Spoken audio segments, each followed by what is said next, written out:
Welcome to the Big Motor Small Blade Podcast. My name is Buddy Cooley, co-host of the Big Motor Small Blade Podcast, and also on tour, which got rained out this week, so that's fun. And joined, of course, by Seth Dolby of the Big Motor Small Blade Podcast and Push to Pass, our IndyCar show on this channel. Chuck is actually going to be joining us later in the show. We're doing something a little bit different because we want to get everybody's perspective from this week at Wilkesboro. So we're going to talk to Seth about our week and everything that happened in the All-Star race, and then we'll talk to Chuck and get his side of the story after that. Seth, Wilkesboro, man, how was your 2024 Wilkes Stock Festival? It was of rain. So you weren't there. So you weren't. I was there. Well, no. Hang on. You weren't at this particular thing, but if anyone listening or watching happened to attend or hear about Blue Ridge Rock Festival last year, yeah, it kind of reminds me. It reminded me of that somewhat. A little more forethought gone into everything, but just the torrential downpour all the time and not being able to hardly do anything. It kind of felt like that. Chicago. It felt like Chicago. It felt like Chicago, yeah.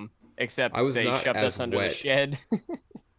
They shoved you under a shed. They shoved me under a shed, yes.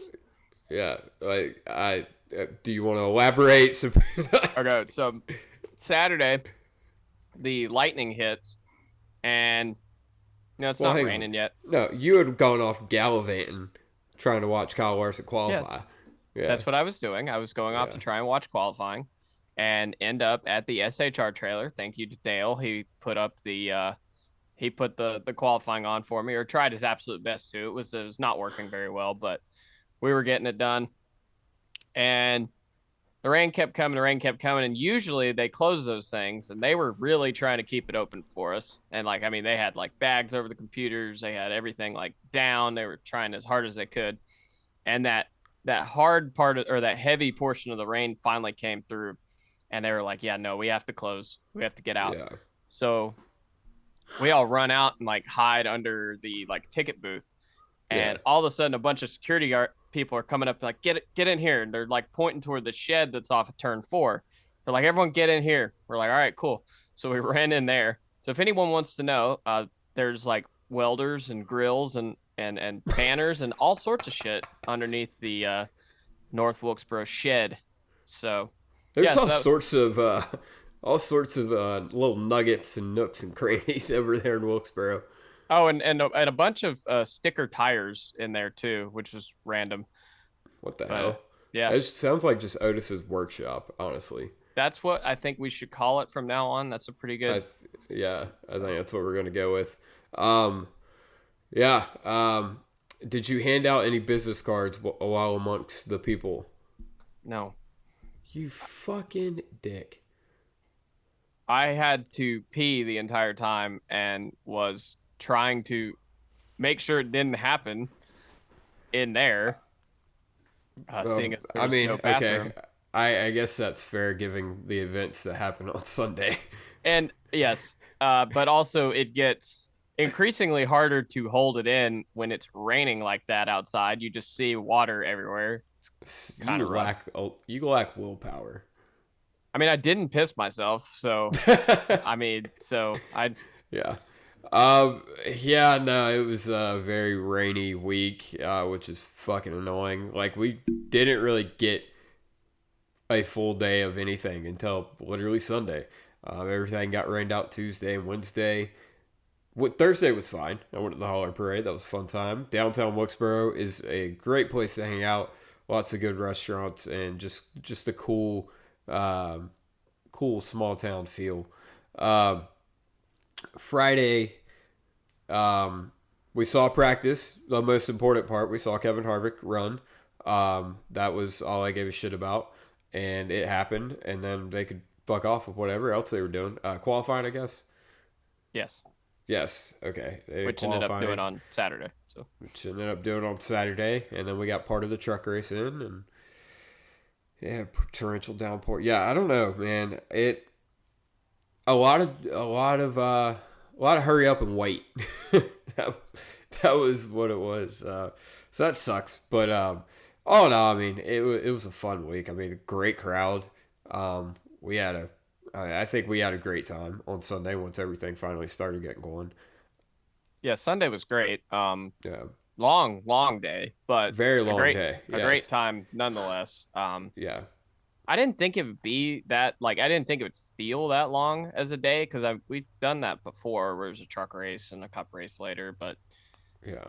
I don't know. It just felt really long. They probably could have Yeah. done the truck race like 1:30 instead of 11:30 or something. Yeah. Well, they had concerts and whatever else. Sure. Getting into the actual the topics. Kyle Larson obviously was like the big story for most people. Not for me though. Kevin Harvick was the big story for me. He put that son bitch at the top of the board. Both sessions at one point he was you can't lie, he was at top of the session. It's true. It's true. Top of the board, top of the pylon. Both practice and qualifying. We don't have to talk about what happened after that. He may or may not have qualified 24th or practiced 24th and qualified 10th. But Kevin drove the hell out of it. I've never seen a car practice better in my life. I was very excited, and I got to cheer on Kevin Harvick during practice, and everybody's looking at me like, what the fuck's this dude doing? So that was awesome. I got mistaked for a Kyle Larson fan. Guy all weekend was suggestively shaking a prime at me. Yeah, a prime. I guess I was confused as to what was going on, and he's like, Larson. As if you guys don't know, that is his beverage of maybe not of choice, but that's who sponsors him. Yeah. And I had no clue. And that was my whole weekend. I was wearing this hat, and I was either getting high fives because Larson, or I was getting offered money for this Wilkesboro home hat. Yes. So, if you bought a Larson home hat from Wilkesboro this weekend, you could have sold that thing off for double, triple your money pretty easily. Yeah. People were asking all over the place. Yeah. It was my favorite thing to people assume I was a Larson fan and then just be like, I don't know what you're talking about. Kevin Harvick's driving the car. Like, he's out there right now. I don't see this dude Kyle anywhere. Like, I don't even know who the fuck that is. Like, Kevin Harvick. He's right there. He's right there. Dude, it was just surreal seeing him in a Hendrick fire suit. I mean, I know that's not groundbreaking. Everybody kind of said that. But, I mean, it was just one of those things. I don't know. It was like you knew he was going to do it, but then it's like he actually did it. And he's in the 5 car and he's talking to Cliff Daniels, and I'm sitting there watching it. It took me like all of like 12 seconds though. As soon as I saw the 5 car, that was Kevin Harvick's car. Like, so like it did take me. I thought, well, damn, I'm going to sit here and watch this half of practice. I'm going to be like, damn, Kyle Larson, nope, Kevin Harvick. Nope. It was pretty immediate. Yeah, I didn't think you would get confused on that one very long. Yeah, no. I've stared at Kevin Harvick for cumulatively years. At least a couple hours this weekend. Years total. Yes. Yeah. Kevin Harvick, driver in number 5, did a great job, finished 4th in the All-Star race. Wish we could have gotten the win, but yeah, it's all right. Kevin will get him next week. If Kevin was driving, why'd they have to start in the back? Give everybody a chance, man. I guess. They sure did. Yeah. But Kyle Larson, he flew in. Seth, you were quite just over the moon about him flying a helicopter in. Well, okay, so the I whole guess week he wasn't flying, but no, he was not flying. The amount of people I heard say he flew a helicopter in, and I was like, I don't think that's the right verbiage, but whatever. But yeah, I mean, the whole week we're following, Indy 500 practice, Indy 500 qualifying for Saturday. Saturday we followed it, and my heart sank when we got in the track on Saturday when you said, quote, it broke. I was like, fuck, you mean it broke? it did break. Turns out it did not break. Kyle wasn't sure what the fuck was going on with the engine or whatever. Shocker. I mean, I'm not terribly surprised. Anyway, goes back out and puts it P6 and stayed there all day after that. So anyway, Sunday comes around and we're keeping up with this. He puts it in the Fast Six, and then immediately after, NASCAR's like, they postponed the start of the race 15 minutes immediately. Yeah. Which is hilarious to me because, well, okay, yeah, he ended up getting there an hour before that anyway. So yeah, it's pretty funny, that whole thing. But yeah, then all of a sudden we're seeing, they're doing pre-race festivities, getting people hyped up, doing this or that or the other, and we knew he was on the way. And all of a sudden, the board, which we could barely see because the Wilkesboro screen is very small, they should in fact get a bigger one. Yeah, but it's off in the corner, and I just see a plane and a helicopter, and I was like, that's got to be them, right? And sure enough, it starts picking up and going, and I'm trying to figure out where the hell this thing's coming from, so I don't miss any part of it. But I don't know the terrain that well, especially not from the air, so I don't know where the hell it's coming from. And just keep scanning. Finally, over top of turn 3, I see it come down, and I just scream, "There he is!" It's a bird. It's a plane. It's Kyle Larson. And suddenly, at that moment, everybody looked that way, and everyone just lit. I mean, the crowd erupted. Lit up. Yeah. So yeah, that was pretty incredible. Literally, like he drove the thing or they drove the golf cart into the track, and everyone went nuts again. We saw him walk to the holler. We saw Chuck chasing him to the holler. Chuck was doing the truffle shuffle after Kyle, trying to the chuckle shuffle. The chuckle shuffle. That's the second. I will say that is the second year straight at Wilkesboro where we've gotten that feeling of like just like hail to the king as he walks into, like Marcus Smith last year. He walked up into the grandstand and the place erupted. Everybody's, wanting to shake his hand, cheering for him, whatever. And it was one of those moments that like it's like, I don't know, just a feeling of like community and like just everyone's like so overjoyed to see this one person. I don't know.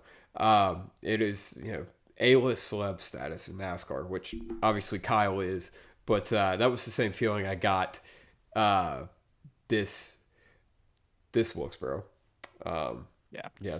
Just watching him walk in, and I mean, that place, it was crazy. It was just clapping, cheering, everything. It was just a whole lot of appreciation for the greatest race car driver in the world.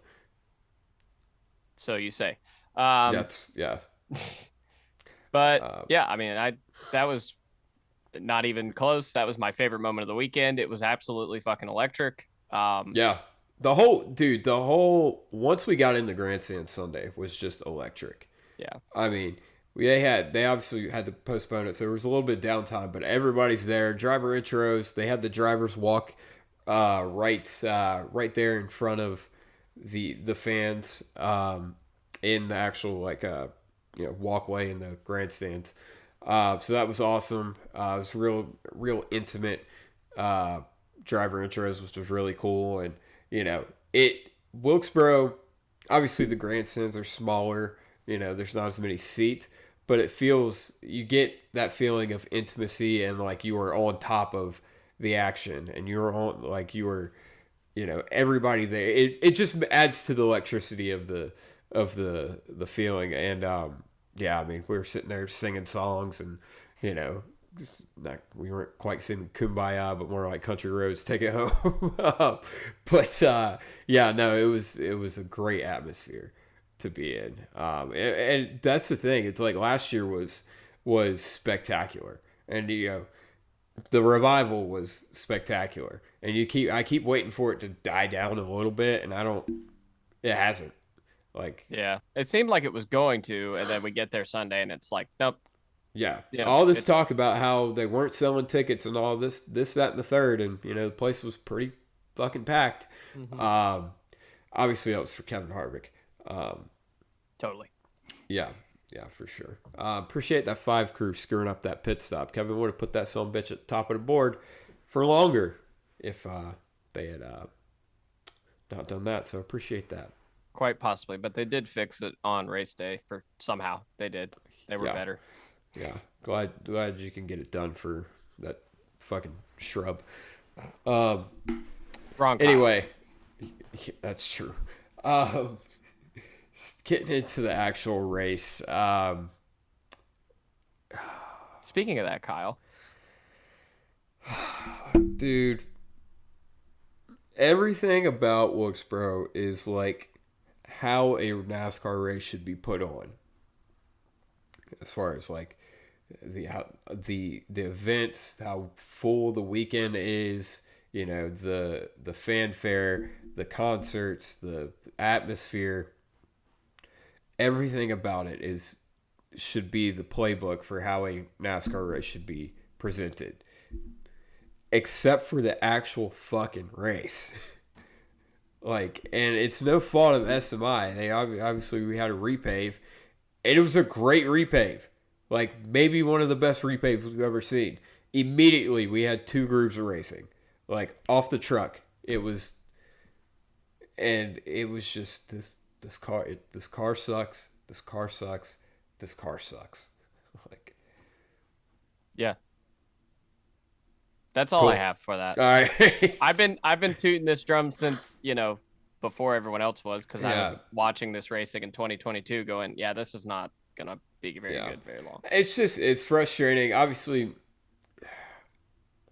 we had the option tires, and there was a lot of praise for them in practice. Denny got out of the car saying they were great. Kevin said they were good, and even practice. We got a good look at what a full field Wilkesboro race would look like and how great it would be. Because there was guys, obviously it's practice, it's a little different, but there was guys passing guys, there was guys knifing through the field if they were faster. I mean, it showed you that, oh shit, if we had a full field, this race would probably be much better. But when you have half the field out there's too much dirty air, behind the other cars, and too much of an advantage for clean air for the leader. And I don't know. But as far as the tires go, they didn't make much of a difference at all.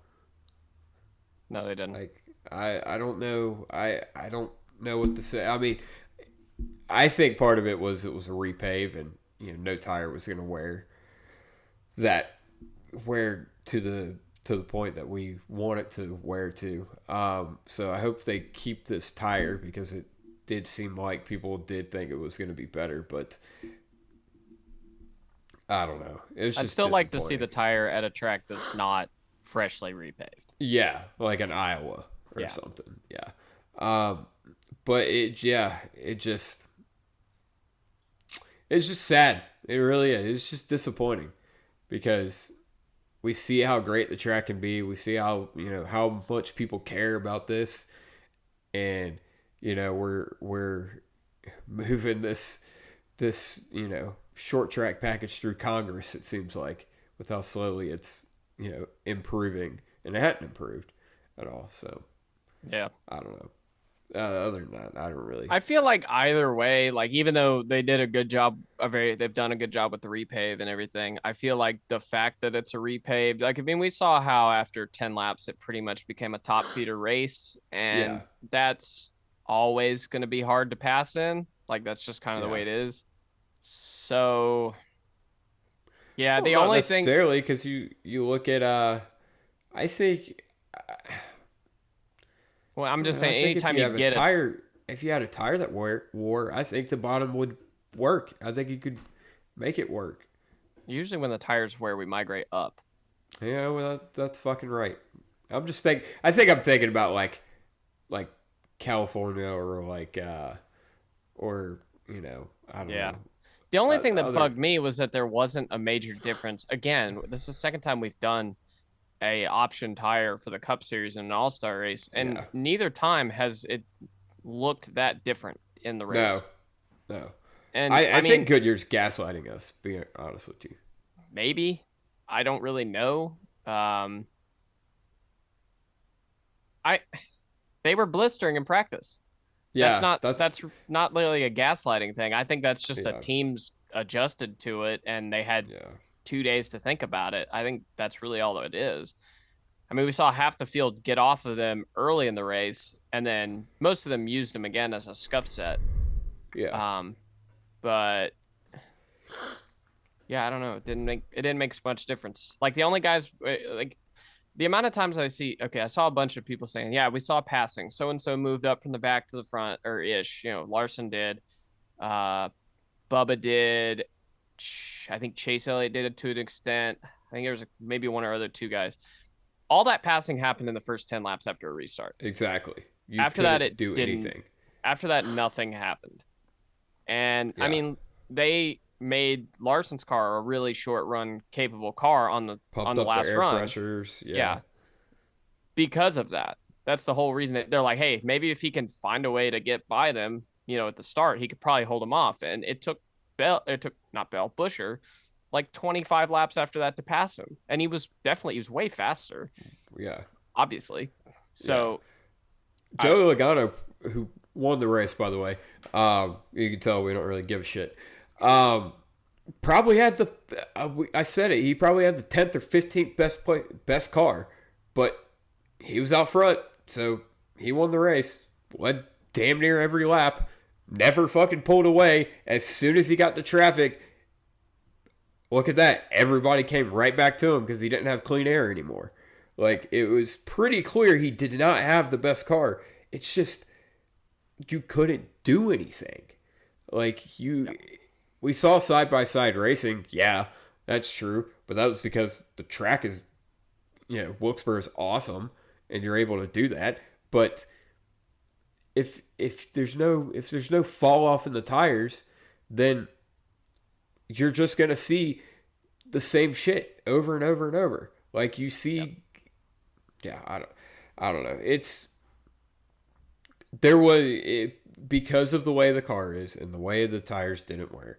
We saw one groove work once we got to 10, 15 laps in, and we literally saw exactly the opposite a couple weeks ago in Kansas. And it's like, I don't understand. Like, obviously Kansas is wore out, and I don't even know what I'm trying to compare it to. I think I'm just I'm frustrated and tired at this point of talking about it, but it just, I don't know. I just don't know how we can do all these things and none of them make a single bit of difference. I mean, I think clearly I do want to try, like I said, I do want to try this tire somewhere else. Yeah. Iowa, Richmond, something like that would be fine. But I think it's really definitely time to start looking at treaded tires, because when we see this, when we see the wet weather tire, the damp, whatever the hell you want to call it, we see that tire and it does those things that we want it to do. Yeah. Pretty regularly, or not pretty regularly. I've never seen it not do that. Yeah. Now, maybe, honestly, I'm almost thinking that is more related to the team's not setting up for that tire. That's also true, but still, I mean, if they had time to set up for it, it would go away. Well, either way, less contact patch. Yeah. Will create. Yeah. So, I mean, yeah, you just can't make a mistake. Yeah. Like, how many guys? Like, I saw guys all day just run the fence. I don't think anyone hit the wall. Ripping it. Yeah. Around there. I mean, it was mind blowing how fast they were coming off of turn 4. Yeah. Like, I mean, it was hammered down, and I was like, dude, I feel like I'm at fucking Homestead. Like, and not in a good way. Just 1 and 2 kind of looked like Bristol almost by the end of the run. It looked like Bristol, and then, I don't know. It just, no, turn 3 and 4 look like Dover to me. That's what it kind of looked like to me. I mean, it seemed like they were throttling up at the, quarter mark, getting into the corner and just ripping it through there. Like they were at Dover. So, I don't know. Disappointing race, which, we had hope, but I don't know why we had that. Yeah, we need to stop that. Yeah, Joey Logano won. He's still out. He just does nothing for him outside the All-Star race. I'm not the least bit impressed with it because of the way the race went. I feel like if he would have gotten in traffic, then he probably would have ended up back there with Christopher Bell, who, was damn near going to pass him early in the race and challenged for the lead at one point, and you get him back in the pack and he stays right fucking there. So I'm not convinced Joey wouldn't have done the same, especially because we know Penske's history of when they are not in clean air, they are awful. Like I mean, they've said it. Like, so unless Joey Logano's going to the pole every week, I don't see any light at the end of the tunnel for Logano fans. He's still out. Obviously, this doesn't count for points. He's still outside the playoffs, and this is an anomaly of a racetrack and a race. So, good luck. I don't know what to tell you. Ford definitely. I will say Ford again. Seems like they're showing more pace because we saw Buescher up there more. Brad was up there at one point. Ryan Blaney. But yeah, I don't know. Anything else about the actual race? No. No, that was Kyle Larson gave us a heart attack though on that race when they pumped the air pressures up and he was ripping through the field. I was like, dude, he's about to win this fucking race. Like, it really did. I mean, he took him 3 wide twice, cleared him, and I was like, oh my god, he's gonna do the damn thing. But no, of course not. He couldn't get Kevin Harvick another win. So, yeah, scrub. Not for lack of effort. Yeah. Like I said, called him a scrub. I mentioned shrub earlier. Speaking of shrub, so Rick, we could agree Ricky never touched him, right? On the track. As far as I can tell. Yeah. I get it, lap 1, turn 1, but I think Kyle Busch knows as much as anybody. I mean, option tie or not, can't fucking pass. So you got to get him while you can. And it's the All-Star race. You got to, I mean, if you no longer go for the gap, you're no longer a racing driver. I can't fault Ricky Stenhouse. He didn't muscle anybody off the bottom. I wouldn't even put it in the same vein as what William Byron did to Larson last week. Where I guess a better example would be the Truex Blaney incident. Like, it's not like he came up on Kyle and did anything. Like, he just went through the corner. Kyle drove it in the fence. And Kyle, I mean, just flat out wrecked the dude. So that was vintage Kyle Busch for sure. It's pretty shitty. I loved Ricky parking in his pit box. I was screaming I go, get him, Dick, get him. You can't lick our dick. No. But then we saw a fight, an actual fight. Like, it's a rarity in NASCAR, but we actually saw a fight. Ricky Stenhouse. It was funny watching it because it's like, always when Ricky punches him, it's a weird, like, it's not like Kyle escalated the situation. Kyle literally said, if that's what you think happened, then I guess, sure. Like, or like it was like Kyle was totally de-escalating. Ricky's like, all right.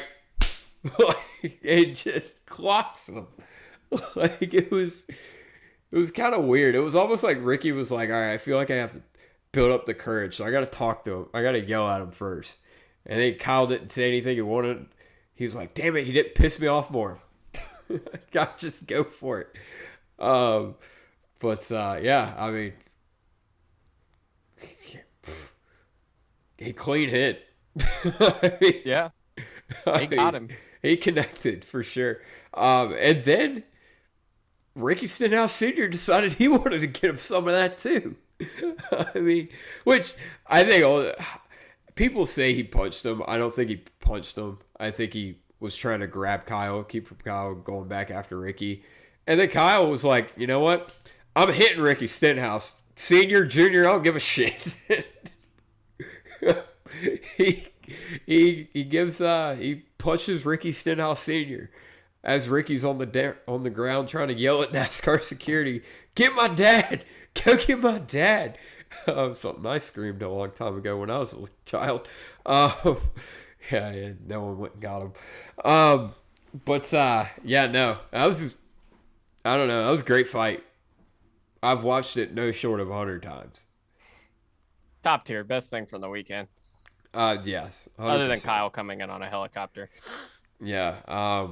There was the dudes just straight throwing people on the lift gate, like straight up, like literally Hulk, like just throwing shit. Except it was people. I don't know. It was a good fight. Shout out to Ricky, man. Not a lot of people. That's the thing. Ricky caught a shot. He said, I'll be waiting for him. And he was waiting for him. That's for damn sure. Well, the amount of people who are calling this assault or whatever, maybe technically legally or whatever. But like, dude, if you're going to clean a guy out on lap 2, you're going to have to answer. You should have to answer for it. Like, I don't see the issue with that at all. You decided to wreck him. And if he takes offense to that, then you need to fucking sit in there and take it. Like, yeah. I mean, dude, it's sport. It's heat of the battle. We don't want to see fighting every week because that's how we end up, at Bowman Gray Stadium, which is a horrible idea for the Clash. Just put my 2 cents in there. But every now and then, dude, it happens, bro. Like, if you, as someone who's been assaulted by a person, calling this assault, you're kind of a bitch. Like, I'm just saying. But shout out to Ricky. Like I said, calling a shot, saying he's going to do it, and actually doing it. We almost never see that in NASCAR. But then maybe an insane comment from Kyle Busch. Ricky says, "I'm going to wreck you at Charlotte." Kyle Busch said, "Go ahead. I'm running like shit just like you anyway." Or whatever he said. Or we suck just as bad as you. Yeah. That's quote of maybe up there quote of the year. Right? I mean, that was pretty. I'm sure Kyle's having to do damage control today with the team. Like, Andy Petrie. He like shrugged his shoulders at Ricky, and then Kyle walks by, and Andy has no reaction. Like, dude, what is he over there? Is he competition director? I think so. Okay. I don't know. Definitely not HR. Let me tell you that. He's cut from the cloth of RCR. That's their culture. Yeah. And it's, I don't know. Yeah, I'm not a big fan of RCR. I don't know if you ever noticed that or not. I'm not necessarily that big of a fan of him either. I don't know. I wonder what the line is for this Ricky Stenhouse Kyle Busch charity fight Ricky, put out there.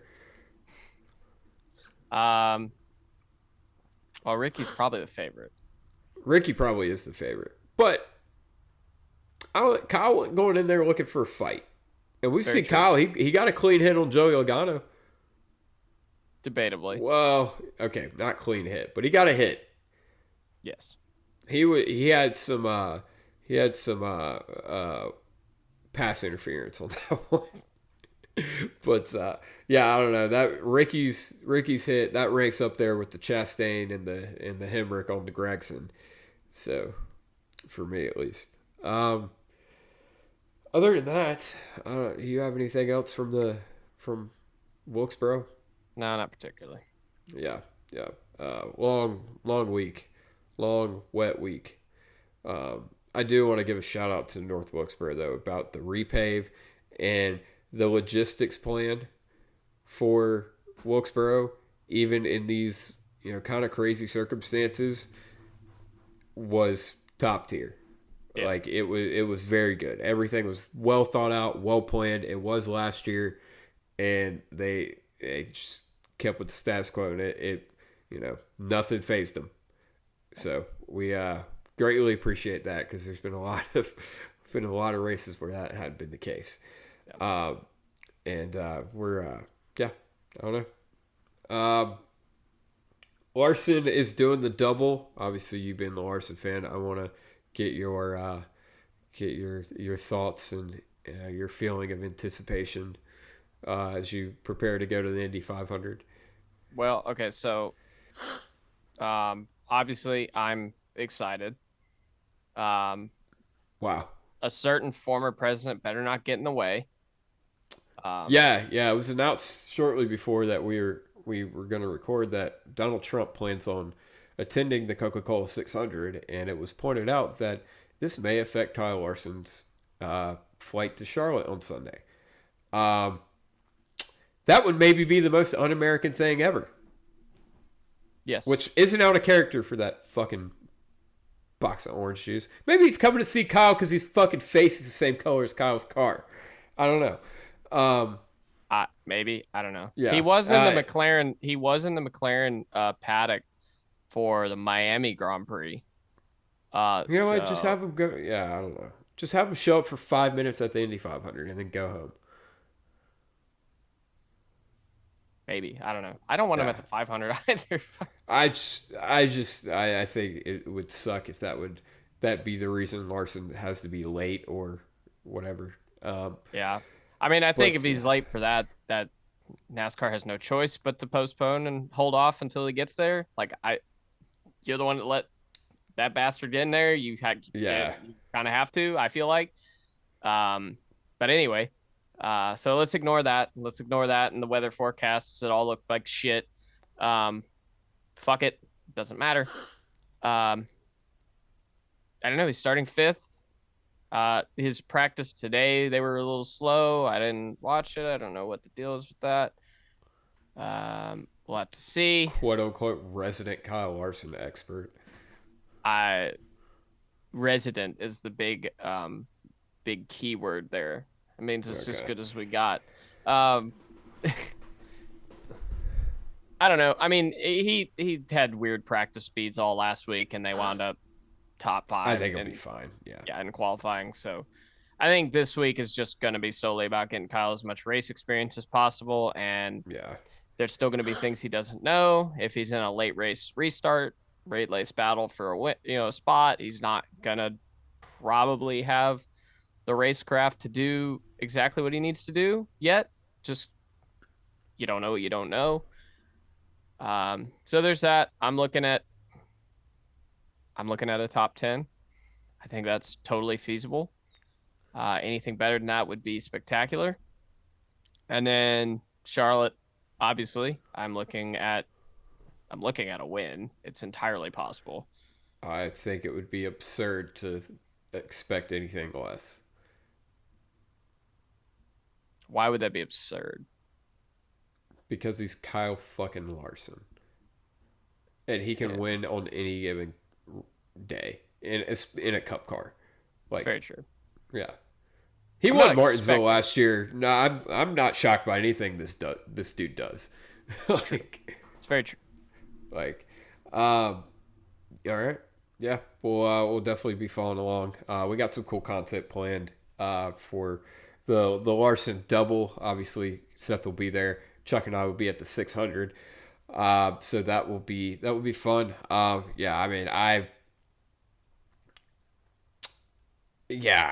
just excited. I don't really have any expectations. I think he could win. I think he could run 8th.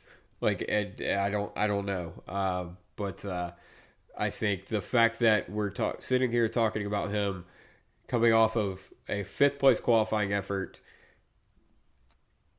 and with the real possibility that Kyle Larson can contend for the Indy 500 win, which we all knew he has the talent, but it's real. And I think that's just only elevates IndyCar, only elevates NASCAR, especially. So, I don't know. It's just good day for motorsports, where it's going to be. Seth, before we switch over to the Chuck portion of the show, Give me your sundress, dumbass, and pick for the Coca-Cola 600. Alrighty, so my sundress is going to be Ricky Stenhouse Jr. for doing what he said he was going to do and doing it well. My reluctant dumbass is the poor dude who had a major malfunction. Oh, no. Going to the bathroom right behind Section I before the race even started on Sunday. Holy shit. Don't call him out like that.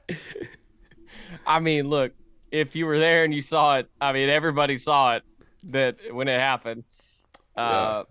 So he gave Tony Stewart Watkins Glen 2004. Exactly. We'll leave it at that. So anyway, shout outs to that dude. Yeah. And then for Charlotte, I'm gonna pick Daniel Suarez. You're picking Daniel Suarez? I am. Good luck. Yeah. All right, go ahead. I'm out of a lot of good picks, so. All right. I'm gonna go ahead and give my sundress since it pertains to you more or less. But I'll give my dumbass and pick with Chuck later. My sundress is the aforementioned unfortunate gentleman that had an accident in the Wilkesboro bathroom. I think he deserves something to go his way, so I'm giving him my sundress award.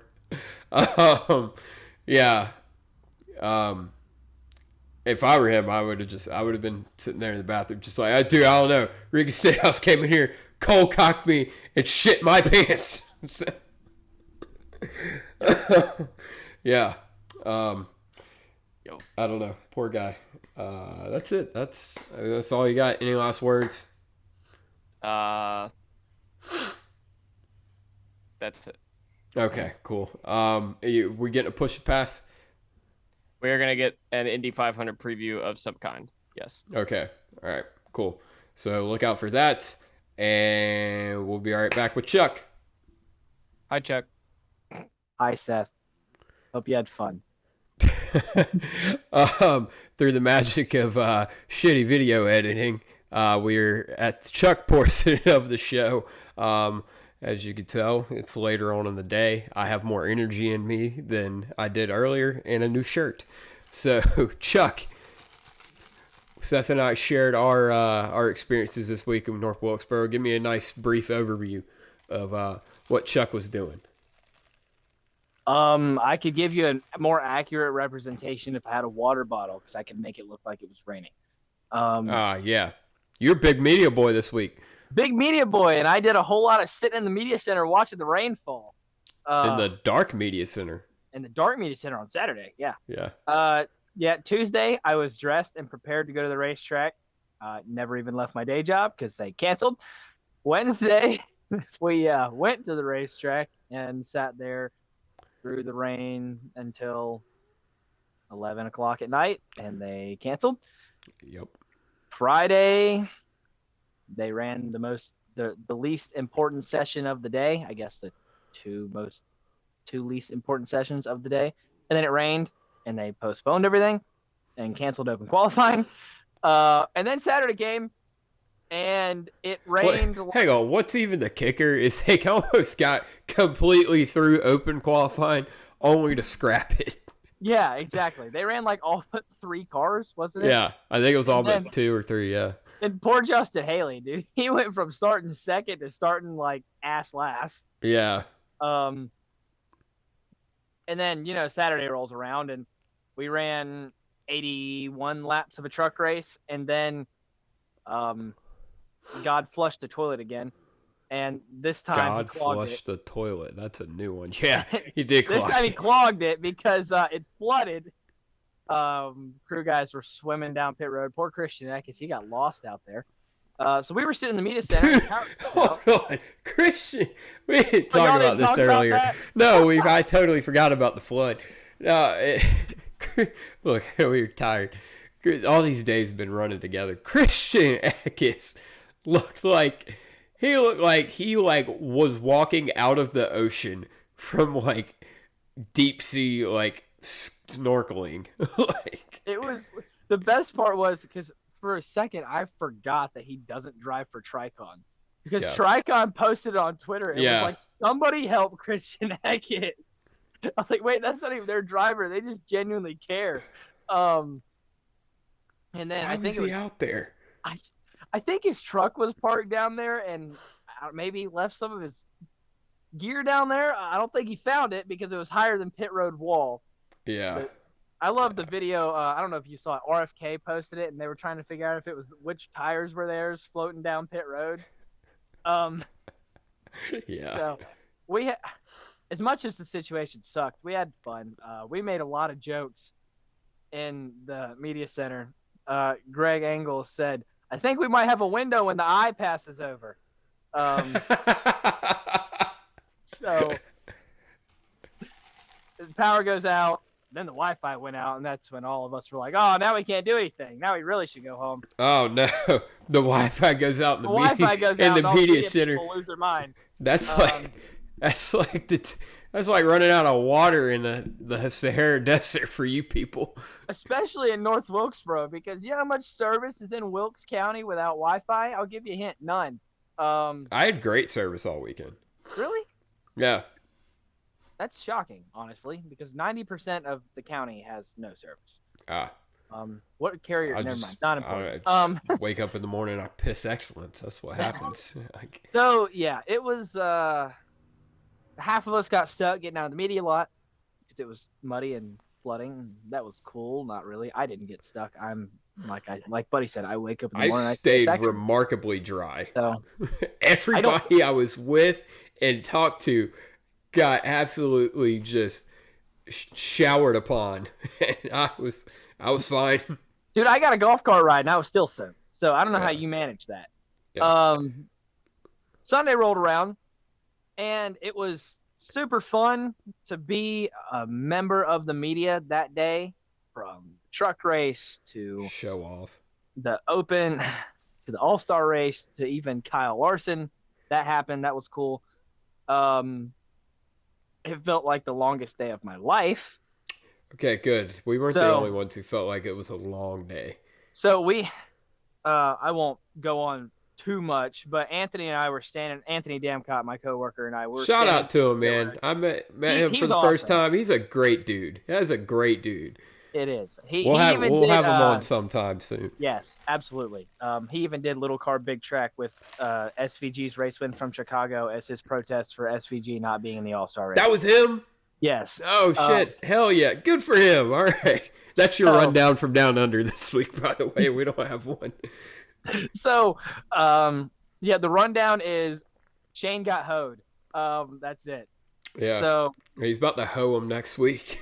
He wins when he wins both the 600 and the Xfinity race. That's the real double. That's right. So we were about to record our post-race conversation on the front stretch after. Corny as hell. Sorry, it was funny.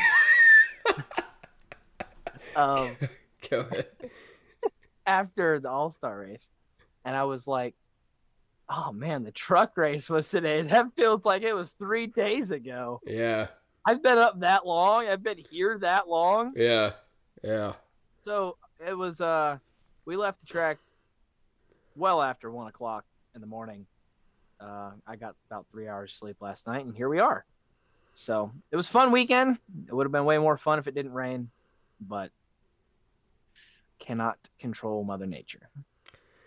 Yeah. Yeah. I don't know. I said my piece about the weekend. It was fun. The aura was unmatched. Just Wilkesboro, as always, deserves a points race for sure. I think it'd be a much better race, and they'd be, the fans there deserve it. Otis deserves it. Otis for POTUS. So you mentioned Kyle Larson and being a media member for that. We mentioned earlier, Seth and I mentioned earlier in the show, you were doing the chuckle shuffle after Kyle Larson. We saw you trying to catch up with him to probably talk to him. Those boots hurt my feet so bad. Yeah. But talk about that. Like, what was it like being in the infield for that and watching Kyle come in and just what was the vibe down there with everybody that, involved in the sport? So before I forget, I do want to circle back to the points race, All-Star race thing later. I have an opinion on it. That's just a mental note for me. So all weekend long, really, every time he was on track, the media center, Kyle's on track, Larson's on track, we got to watch it. And for some reason, they weren't playing it on the TVs in the media center. I feel like they should have been. That's just my personal opinion. Maybe because it's IndyCar and they didn't want to put IndyCar on their NASCAR Media Center TV. I don't know. I don't see what it would have hurt. It's NASCAR. Maybe the most marketable driver the sport has in terms of NASCAR was posting Kyle all over their social media. Yeah, so I don't really know why, but we all had it pulled up. Every time he make a run, everybody was getting all excited for him. And we're not in a biased way, but it's just cool to see somebody from your sport. That's our guy going and doing. It's like I'll compare it to this. It's like USA going into the Olympics. Yeah, absolutely. That's kind of what it is for us. It's like it's our man, our countrymen going and conquering feats against other great race car drivers. It is the greatest spectacle in racing. And when you see that guy, everybody loves watching history. And when you see that guy going and having a shot at making history, and that's your guy from your sport, you're naturally going to pull for him. And even in an unbiased manner, So, and then, everybody, like our bosses are texting us like, hey, you need to get a shot of Kyle when he lands, when he gets here. We got to have something to post of it. So the boots I was wearing when I was doing the chuckle shuffle, these things are not made for running at all. I can show you. Hold on. Let me tell the people. That is not made for running on. Okay? I've been trying to tell Chuck for the longest time, we need to update his wardrobe because he is not built for this right now. Like, I'm fine. I'm never updating my wardrobe. Nah, show him your V-neck sunburn. I'm not showing my V-neck sunburn. He has a V-neck sunburn because he was wearing a polo, and it's like, obviously you got to wear a polo, but you didn't. We got to prepare you a little bit more. We actually, everybody down in the comments, give Chuck some tips on how to prepare better for. I'll go out on a limb and say I'm not going to listen. Are you doing media at the 600? I'm not. Okay. All right. My next one's Loudon for NASCAR. But anyway, so those things are not made. It wasn't the jeans. It wasn't the polo. I've run in both of those plenty of times. Those boots, though, I have other boots that have like rubber soles on them. I don't care. You can run in those. You cannot run in those. Okay, it's not like possible. My feet hurt so bad, and I was trying to run, and I know I looked like a waddling duck. I'm sure. Yeah, you did. It was probably pretty bad. It was embarrassing. We got half our section watching. Oh my god. I didn't need to know that. I could have gone the rest of my life without knowing. Someone said, "There's Kyle," and then Seth goes, "There's Chuck."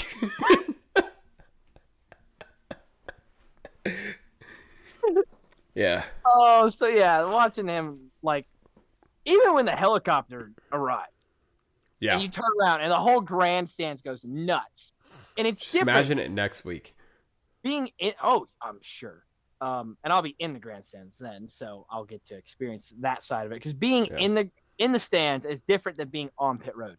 When you're in the stands, you're in the middle of it, so it's just, I'm sure it's just all so loud. Yeah. When you're removed from it, it's loud, but it's like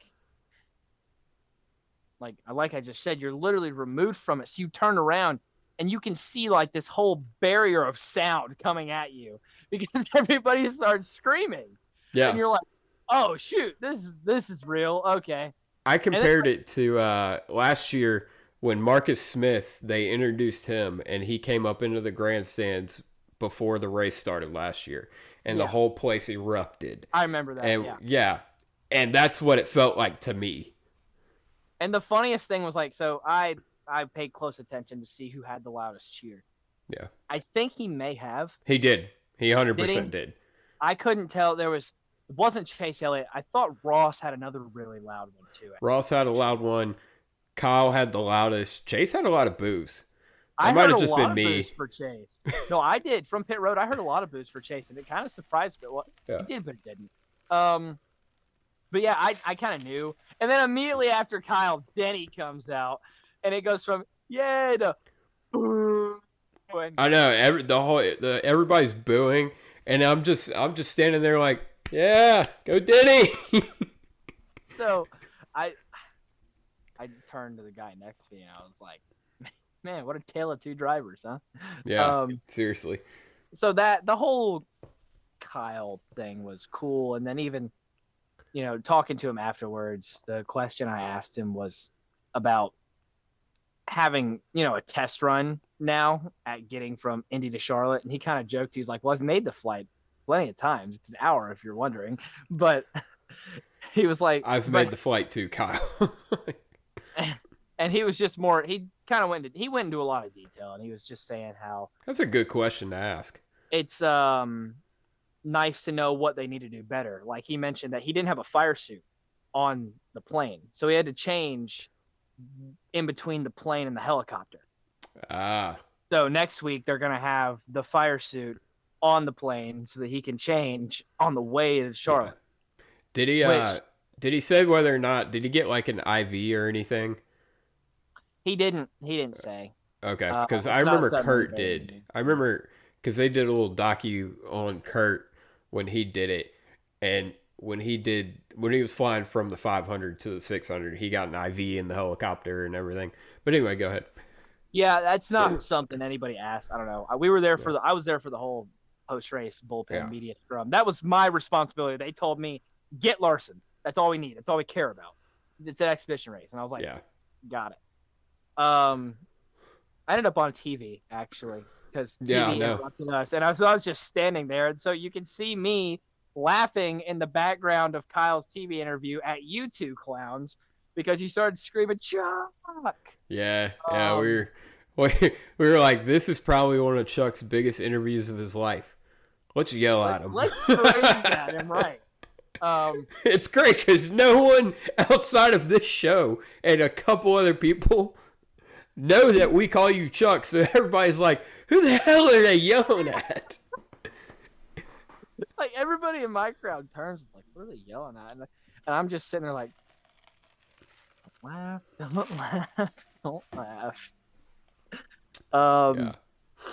He answered something else good about the 500 too. He did mention that a lot of it is made easier by the fact that he drives for Hendrick, and he said that he doesn't think that if he drove for Hendrick, it would be that easy just because of the whole Hendrick Aviation deal. Mm-hmm. So they have all of their own stuff and places to land and all that mess. So he said if he thinks if he was driving for someone else, it may be a lot more complicated. Yeah. But now I'm actually curious to see what happens this week because of the whole Trump news. Yeah, I don't know. We talked a little about that. But throw a wrench in things for sure. Yeah, I would imagine they're gonna figure something out. Like you don't happen to know what the radius of the shutdown airspace is, do you? Because I don't know, but here's the thing. Depending on when Kyle lands, I don't think the radius is too big to where they couldn't land at the hangar that's over there at Concord Airport. That's what I was gonna say. I don't think they're gonna shut that down. Even if he couldn't helicopter over to the track, you could land at Concord and get a police escort. Exactly. Exactly. Because it's literally it's like 3 miles, 3 or 4. No, probably 5 miles, roughly. I don't even know if it's that far, but yeah, I mean it's somewhere around that drivable with a police escort for sure. Without a police escort and no traffic, it's probably anywhere in a 5 to 10 minute drive. So I think that's going to be their best option as long as they can land there. But I mean, it throws a little wrench in the. Here's the thing, though. you got to think about it like this. It's not like they don't know who that is helicoptering in.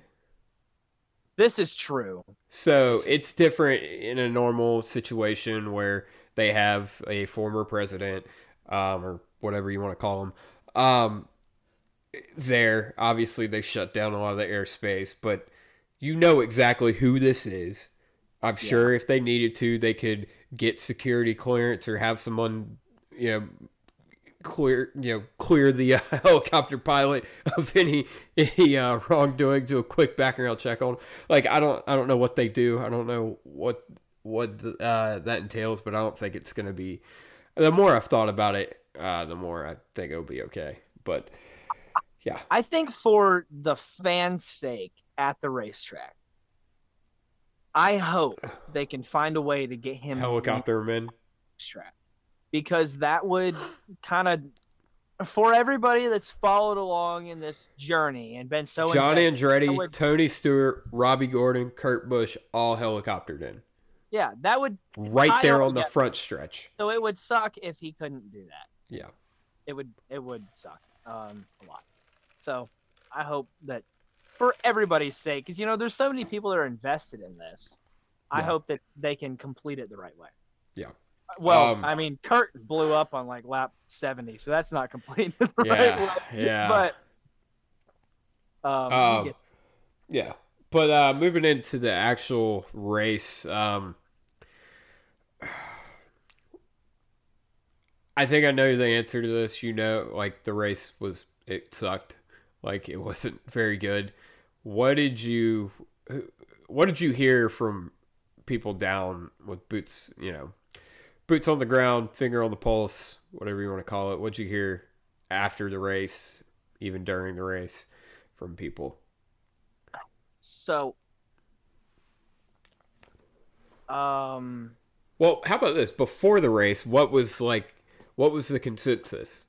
Like, did we think before the race, the consensus was, and not just from people speculating in Indianapolis like Jeff Gluck, all of us in the media center, the consensus was, and I'm not calling him out at all. That's not me bashing him. The consensus was the red tire was going to fall off. Yeah. It did in practice. Like, and what frustrates me so much, it falls off in heat cycles. They don't actually wear. Yeah. The red tire would heat up faster and fall off harder because it would get hotter. Yeah. Because it was softer rubber. None of them actually wear. Yeah. And that's what blows my mind. I was looking during the Open and the All-Star race, I'm walking up and down pit road. I'm looking at tires and I'm like, dude, where's the wear? There's debris on this tire. There's nothing like worn out about it. And in practice, honestly, the red tire did part of what we thought it was going to do. It widened the groove out. Yeah. It did a lot to the point they were running the wall in 1 and 2. I guess it's kind of the same deal that happened when they tried this the first time, is that there was a big discrepancy in the tires all weekend long. And then they raced at night. Yeah. And that discrepancy completely went away because there was no difference at all. In fact, the 12 and the 22 did the entire race on the Reds. 100 laps each. No issues at all. Especially, the 22, number one, he tested here for 1,000 laps. Dude, and let's talk about that for a second. So Joey Logano won this race. I said earlier in the show, I didn't think that. I think you could have placed that car 15th and he would have run 15th. But there is something to be said. I heard earlier, and I remember this. He tested at Homestead in 2018 and went out and smoked them.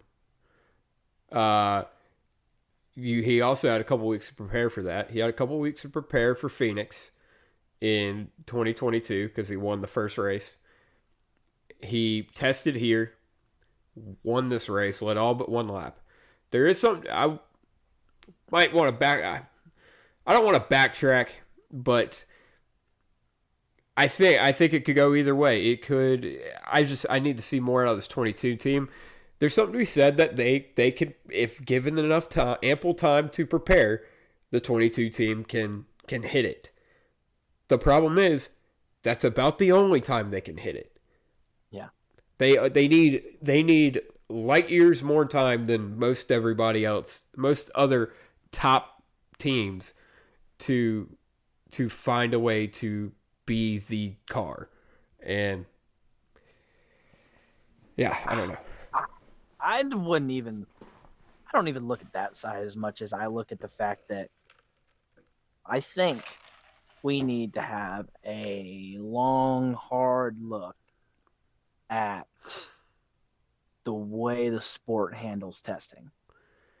Yeah, you look at Sonoma They tested Shane Van Gisbergen, David Reagan, and Jack Hawksworth. Why did we test Joey Logano, William Byron, and Chris Buescher? 3 guys that are going to be in the race. It was Ty Gibbs. Oh, I'm sorry. Yeah, that's right. It would have been either way. The guy that ran away and smoked him in the open. And William Byron, I mean, he ran out of talent, hit the wall. We didn't know what he could do. The 54 car, I'm just going to say this, the 54 car was the best car there. Oh, I believe it. It was, hands down. He was he was the only one that pulled away. In the open, I don't know if you guys could tell, he was lifting before the gate. In the second. Really? Wow. In the second 50, he was complete cruise control. I do remember, yeah. Anyway, go ahead. So, I take issue with the fact that, man, if you're gonna have them test like that, you gotta let them all test. They used to. They fucking used to. And you know what? Money. We're already losing money. We're selling charters for $40 fucking million. Why are we so concerned with money? You can't let 3 guys, 3 top contenders nonetheless, go out. Joey literally said, he ran in his press conference, he said to us, yeah, we ran at least 800 laps here. 800! 4 times the race. And then they get 3 hours to work on the car. What do you think's going to happen? Dude, the 2 cars that came and ran the most laps were the 2 best cars. Shocker. You know what you need to do? You need to grab it. You have a Toyota car, a Ford car, and a Chevrolet, but it's not a team. It's not it's manufacturer oriented, and all the data gets distributed throughout that, and you have a driver, you have Justin Allgaier do the cup car. Tire test? Yeah. Okay, yeah. You have they also need Justin to Allgaier regular testing, but you know. Yeah, you have Justin Allgaier do the Chevrolet, you have Ryan Sieg do the Ford, and you have or Riley Herbst or somebody, and you have, I don't know, fucking Eric Almirola do the Toyota. Like 3 guys that aren't going to be in the event. Like So yeah, I take issue with that certainly. And what it comes down to is, yes, that race sucked. There's no doubt about it. Ain't the track's fault. It's definitely not the track's fault at all. I want to start by saying North Wilkesboro Speedway and Marcus Smith and SMI, we started giving them a lot of shit on Friday when they had to patch the track. But you know what? That was stupid. They did a damn good job with this repave. Yeah, they did a hell of a job. This might be the best repave. This is the best repave. This is the best repave. And you know what? As bad as this race was, I know Joey led all but 1 lap. It may have been the best repave race I've ever seen. Normally, first races after a repave are either snooze fest or complete, clusters. And yet this was a snooze fest, but they could at least move around. They could at least run the whole racetrack. Yeah. It wasn't like, it was solely a car problem. All wrecked. Yeah. Yeah, and a tire problem. Yeah. And well, tires are attached to the car. Okay, yeah. Because through a single lug nut, that apparently that's a problem. Larson goes out there on 50 lap pressure tires. I don't care how new the asphalt is. 50 lap pressure tires at a short track. And for 3 laps, he was mowing them down. As soon as he got and that was because they pumped the air pressures up. Yeah. And as soon as he got to the inside of the 11 and had to run the bottom, he heated up the tires and went backwards because the tire wear doesn't matter. It's the heat that matters. Yeah. And that is no way that we should be, no direction we should be heading in stock car racing at all. Yeah. Because it's not what we have in the other 2 series. And they can, even the trucks, when they don't wreck each other, put on better racing. Yeah. The Xfinity series always puts on better racing because it's the greatest racing series on the planet that races asphalt. No, it's not. Car Stories. There's my plug. I want to sit here and say, oh, well, if there's 36 cars out there. And it may have been better if there was 36 cars out there. But I'm honestly torn on the whole All-Star race versus points race thing. Because while, yes, I would be thrilled to see a points race at North Wilkesboro, I also think, having been there in 2 different perspectives the last 2 years, maybe in terms of the racing there is, but in terms of the atmosphere and the aura, there is no better track in America to host the All-Star race. And I will stand my ground on that. There's the closest the fans can get. It's the best fan experience, not counting the racing on track. It's a throwback back in time to the roots of the sport. It's exactly what you want from an all-star race as long as we can get the product on track to improve. Yeah. So I'm kind of torn because maybe you leave it as the all-star race for a little while and you try and let them figure out the car, because if they can figure out the car, all of a sudden we're right back where we were 30 years ago at Charlotte. And this is a marquee event that has a home and it doesn't need to go anywhere. Because if they figure it out, it'll be one of the hottest tickets in NASCAR, if it isn't already. I still think it can have both. See, that's where I struggle. Is like, does it?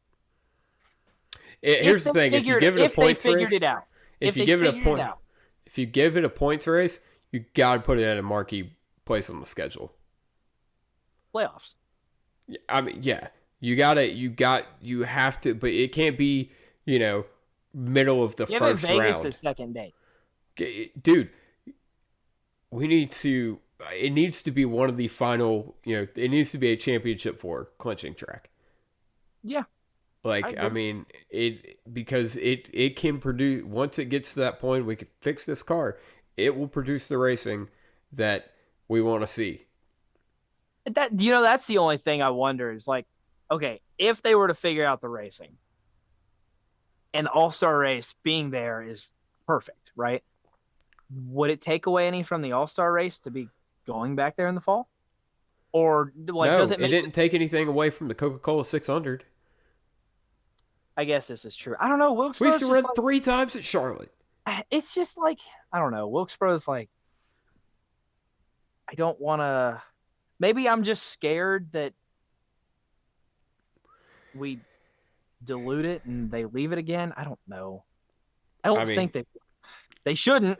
If they do, they're stupid and they don't deserve to run a business. To plug the Cars Tour again, you could put the points race on the same week as the championship for the Cars Tour.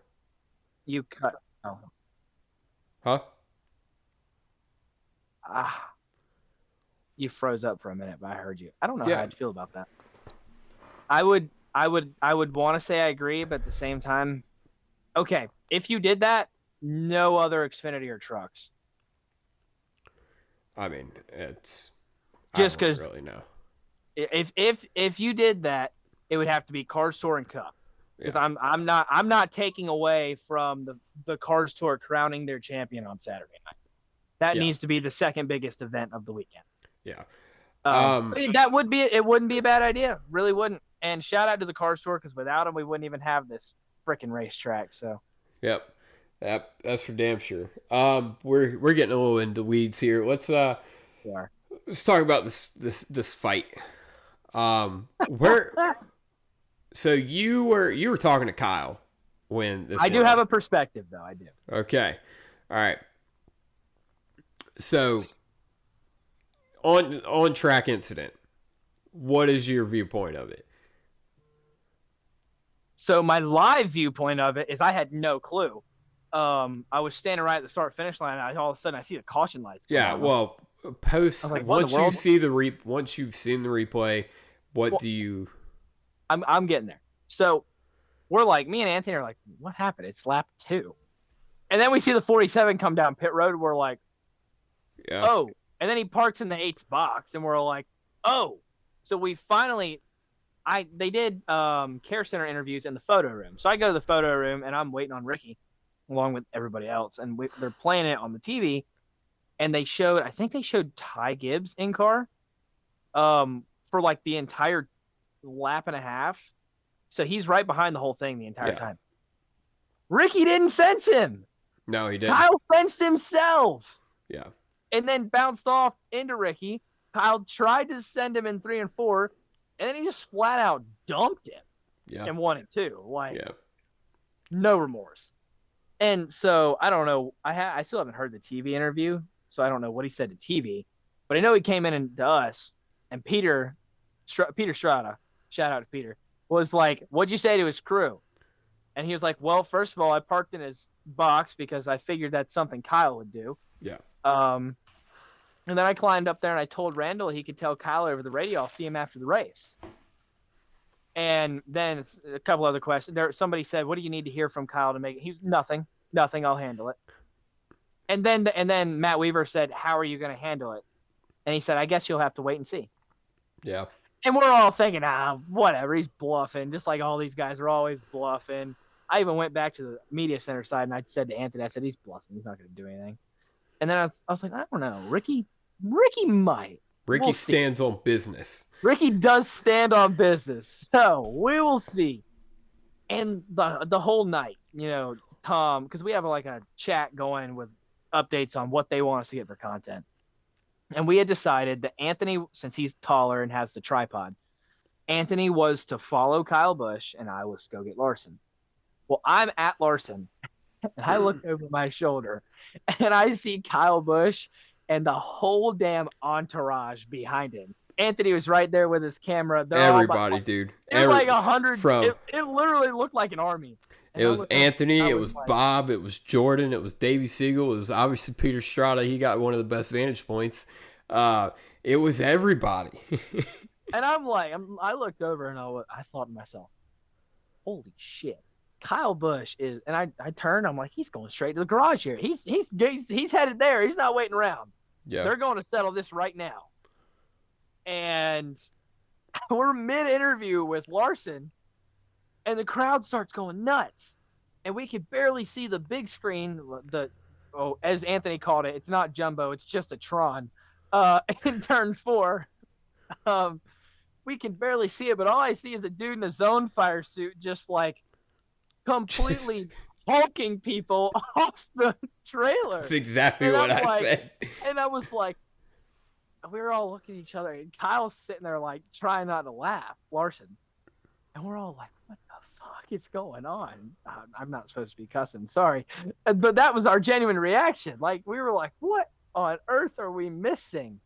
And we finish up, and I don't know, 15 minutes passes, or no, it was less time than that, because it was when TV cut us off to get Larson. Peter walks up next to me, and he taps me on the shoulder. He's like, dude, I got it.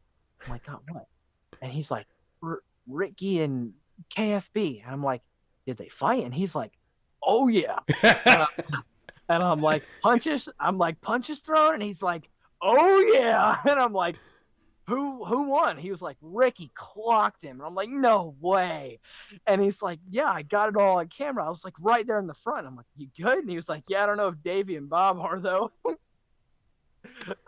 Poor Davey ended up underneath Kyle and his Bob was, his camera was Bob got spun out, dude.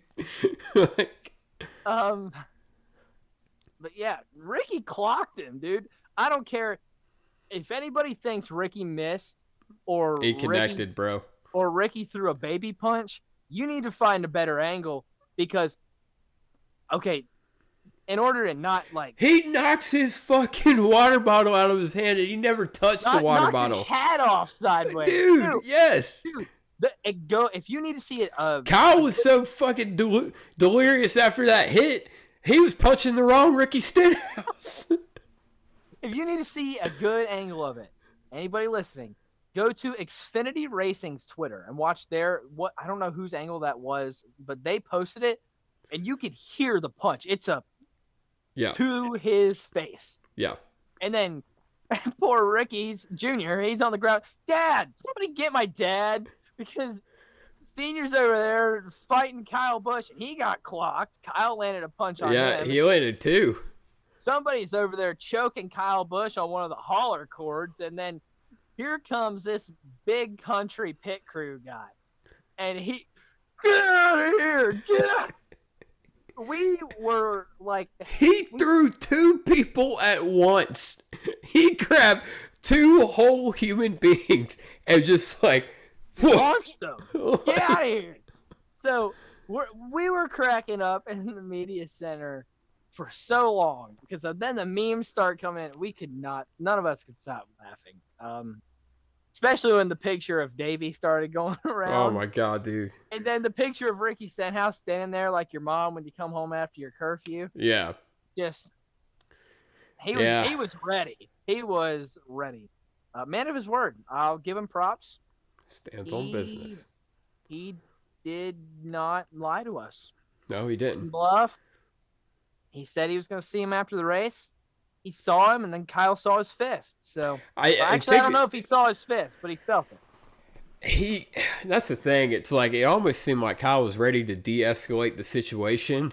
And I said this to Seth. I was like, I felt like Ricky saw his opportunity of landing one closing, and he was like, all right, got to do it. It's now or never. So I've seen a lot of people like mad that Ricky threw the punch. Like, oh, you have 200 laps to calm down, 198 laps to calm down, 2 hours. There was no need to throw a punch. In my opinion, first of all, to be as mad as he was, 100% warranted. Because he got dumped on lap 2 of an exhibition race. Yeah. For what? For nothing. And you know what? I think this is a prime example of the alternative to how Tyler Reddick and Chris Buescher handled their situation last week. Because Chris Buescher ran over there ready to kill Tyler Reddick. Yeah. And Tyler owned up to it and was like, dude, I'm sorry. Like, I messed up. And Chris immediately realized in the situation, Tyler knows he messed up. I'm still pissed off. I'm going to tell him, but I need to de-escalate myself. And you see Chris turn around and like gather himself, and then they go back to their conversation. Kyle Busch marches over there. Screw you, dude. I don't care. And his attitude very much resonated with, I don't care. Get over it. Mm-hmm. And I'm sure all that did, even if Ricky Stenhouse calmed down a little bit for 200 hours and would just want to be like, dude, 200 hours? 2 hours. And just wanted to be like, dude, what are you doing? As soon as Kyle Busch starts saying, well, you wrecked my ass off too, Ricky's like, okay, we're doing this. And then, he saw his chance. And Dale Jr. had the quote. He said, fill all the tunnels in NASCAR up with concrete. I saw that. Yeah. But, dude, all the fights at Bristol and shit, that was back before we had a tunnel. Now they got a tunnel and they can fucking run from the problems. This is true. They can go cool off. No, we don't need that.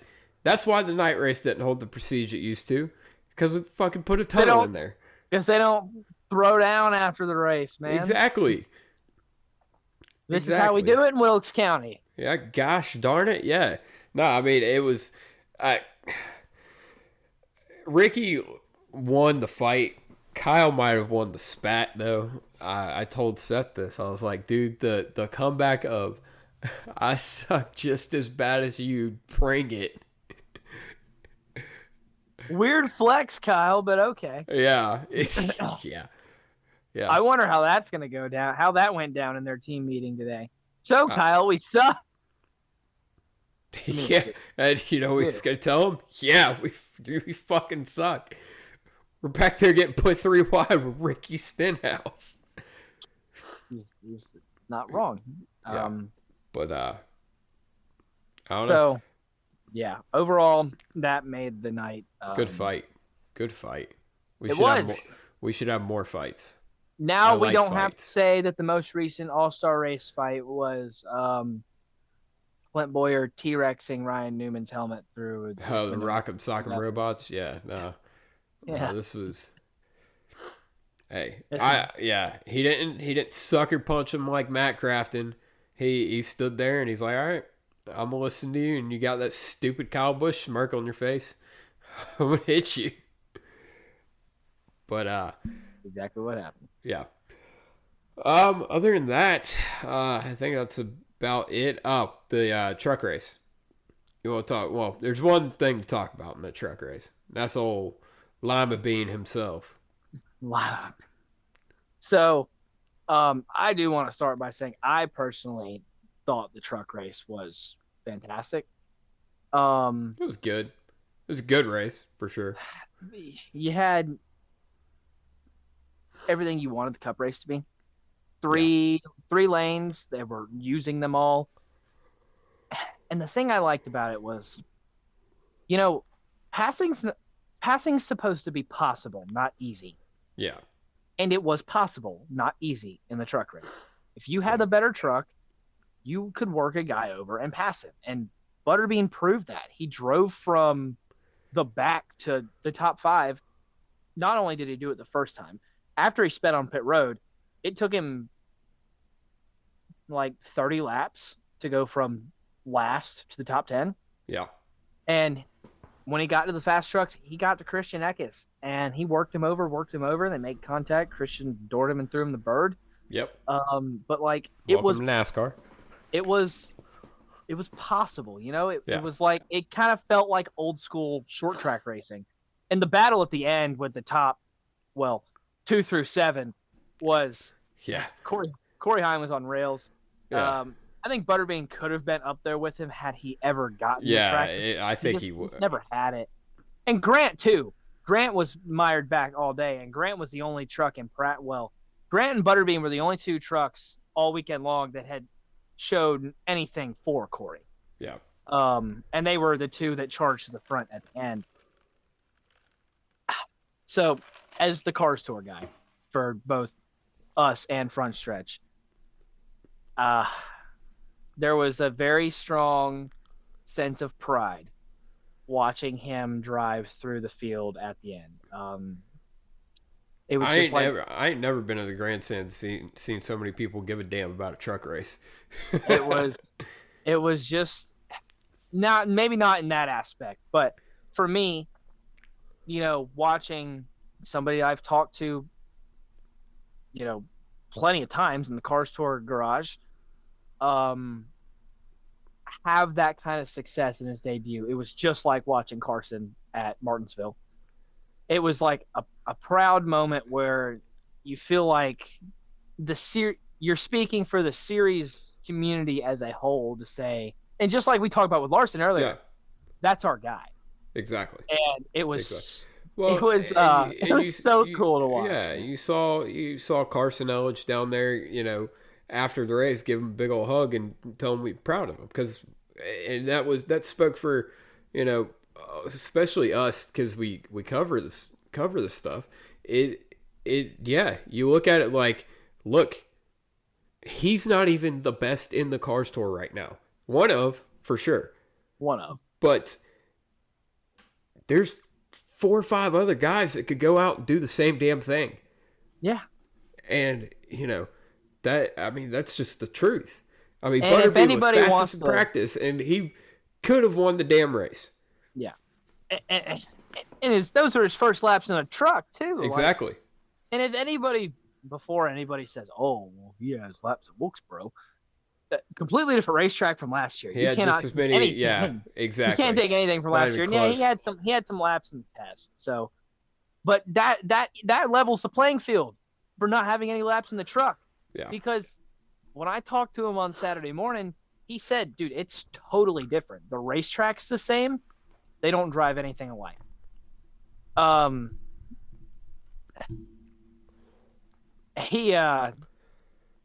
think the only thing that you could have compared to the difference of is Bristol and Dirt Bristol. It's the same plot of land, totally different. That's about it. Yeah. Yeah. So when he got out of the truck, he told us, I don't know if you've heard this or not. We asked him about the cheer. He was like, "Yeah, I didn't think it was for me. I thought it was for Corey at first." Nope. And then I realized it was for me, and so I turned around and he's pumping up the crowd. We were cheering over Corey to yell at Butterbean. Yeah, and anybody that doesn't know, a lot of his Wilkesboro fan base comes from, well, not only the fact that he won there last year, but 2 years ago in the revival race, he was toe-to-toe with Junior. He was arguably the best non-junior motorsports car. Yeah. And he was in a family-owned car. That was really the first time. Many people don't know that was one of the first times he ever branched out beyond Langley.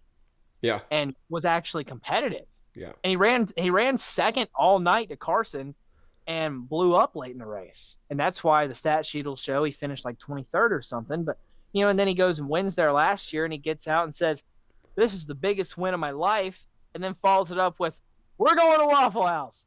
And all of Wilkes County jumped on the bandwagon right there because everybody loves him some Waffle House. Yep.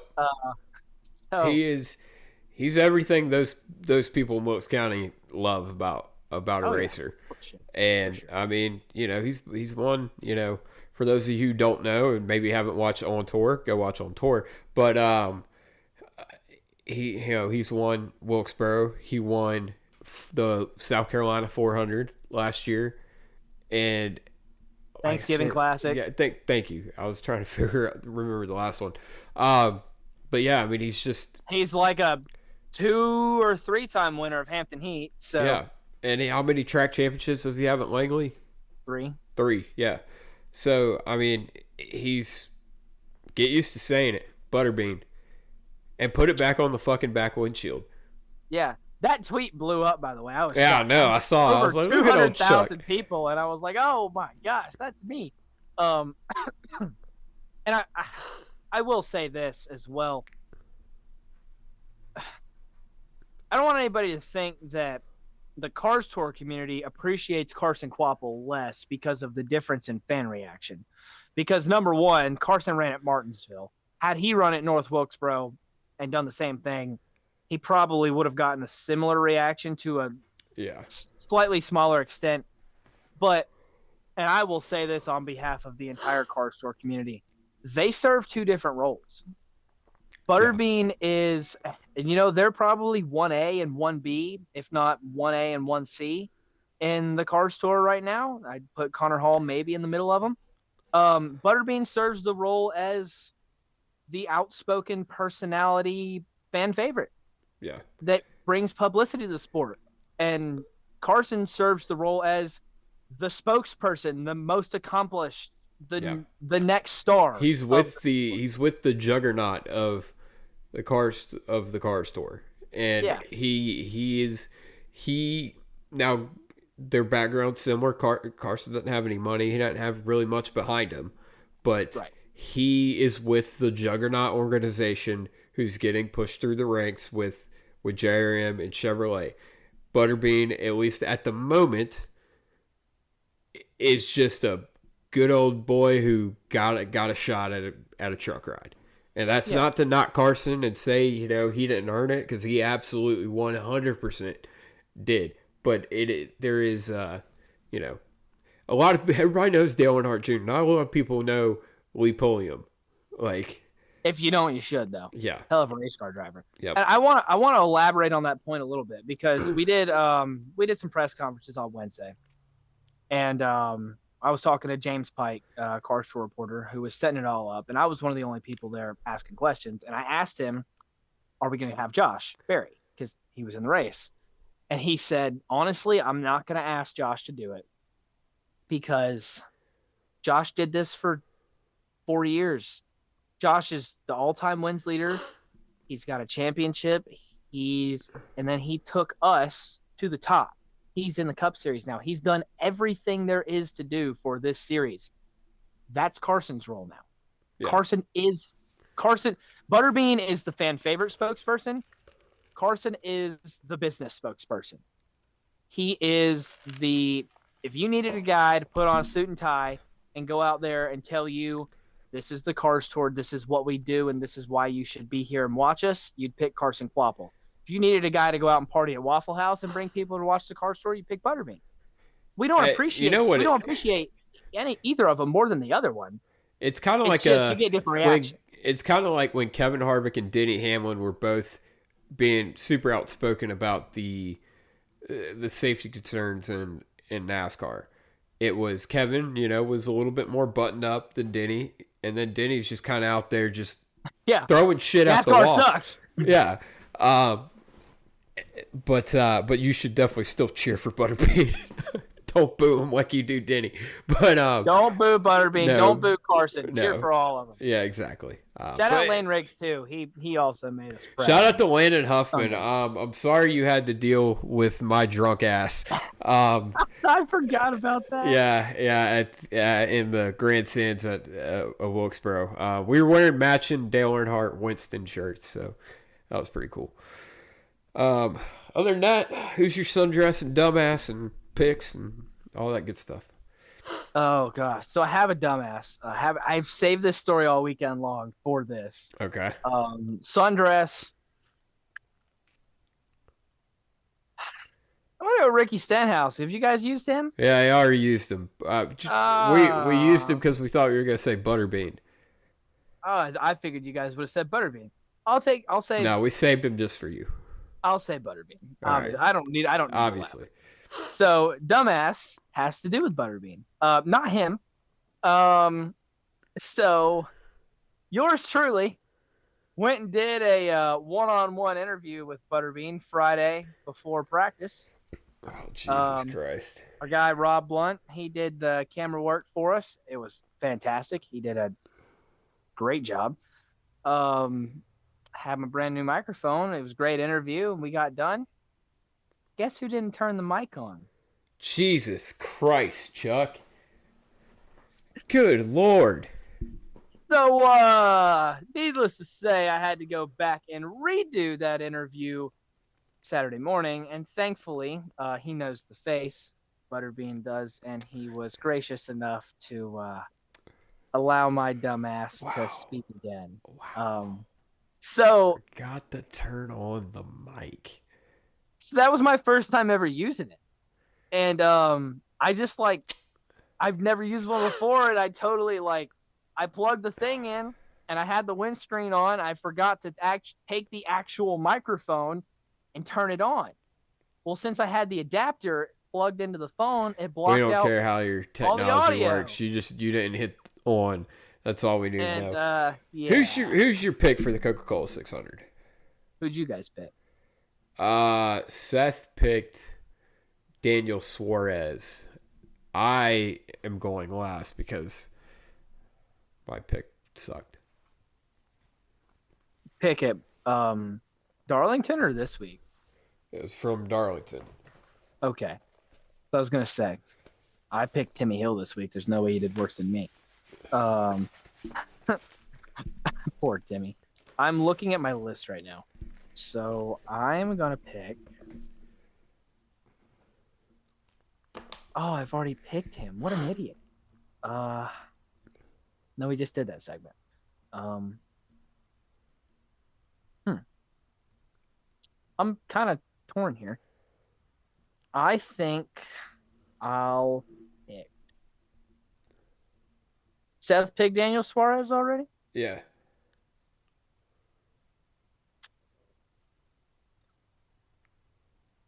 I'm kind of blanking, man. Kind of blanking. Well, Carson Hocevar. Hocevar. Can I pick him? Yeah, I can pick him. I'm picking Chris Buescher. That's not a bad pick. I'm shocked that none of y'all did, and I think I just got the layup of the century. All right. So, I think that's all we got for this week, folks. Why do you think you got the layup of the century? Because Daniel Suarez has been running fucking dog shit the last however many weeks, and I think Chris is on a heater, and I think RFK has a little bit more steam than Spire. But anything can happen. It's the longest night in stock car racing. It's the greatest day in motorsports. We got, like I said earlier with Seth, we got a lot of content planned. If you're looking for a rundown from Down Under, obviously Shane was off this week. He was doing some Red Bull thing. He wasn't in the All-Star race, which sucked, but we'll have plenty of SVG content next week. And obviously Kyle Larson. Any last words, Chuck? We're going to have an extra long episode on tour next week, too. I don't know if you mentioned that. We will. Yeah. We will have ASA Stars National Tour Super Late Model Racing on Thursday from Hickory. Yep. And the Cars Tour, both Pro Late Models and Late Model Stock Cars, are back in action for Big Payday Saturday night at Tri-County. All this is weather permitting, obviously. Hopefully we'll get everything in. Yeah. Yeah. We got, like I said, we got on tour, push past a couple episodes. We'll do lots of things pertaining to a really big special edition of Pure Sound too. Yes. As far as I know. Yes. Glad you reminded me.